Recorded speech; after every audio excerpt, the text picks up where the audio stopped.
ভারত নয়, পাকিস্তানকে পূর্ণ সমর্থন সৌদি আরবের।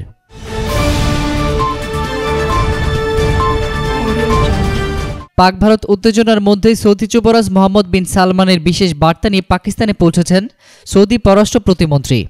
পাকিস্তানের পক্ষ থেকে জানানো হয়, আঞ্চলিক উত্তেজনা নিয়ে শান্তির জন্য পাকিস্তানের প্রতি পূর্ণ সমর্থন দিয়েছে সৌদি আরব। গতকাল সৌদি আরবের পররাষ্ট্র প্রতিমন্ত্রী আদেল আল জুবায়ের পাকিস্তানে পৌঁছান। এরপর তিনি পাক প্রধানমন্ত্রী ইমরান খান ও পররাষ্ট্রমন্ত্রী শাহ মোহাম্মদ কুরেশির সঙ্গে বৈঠক করেন। দুই দেশের বৈঠকে স্থান পায় পাকিস্তান ভারত আঞ্চলিক উত্তেজনা ও সমস্যা। বৈঠকে পররাষ্ট্রমন্ত্রী শাহ মোহাম্মদ কুরেশি, বাণিজ্য উপদেষ্টা আব্দুল রাজ্জাক দাউদ ও পররাষ্ট্র সচিব তাহমিনা জানজোয়া উপস্থিত ছিলেন। সৌদি পররাষ্ট্রমন্ত্রী আল জুবায়েরকে পাক পররাষ্ট্র দপ্তরে পরে বৈঠকে চলমান উত্তেজনা নিয়ে আলোচনা করা হয়। এছাড়া অর্থনৈতিক, রাজনৈতিক এবং নিরাপত্তা নিয়েও আলোচনা করা হয়।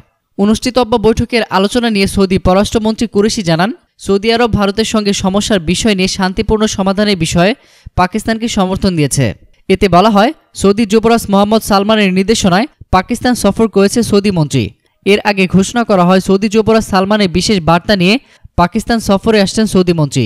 1 মার্চ পাকিস্তান সফরে আসার কথা ছিল সৌদি পররাষ্ট্রমন্ত্রীর।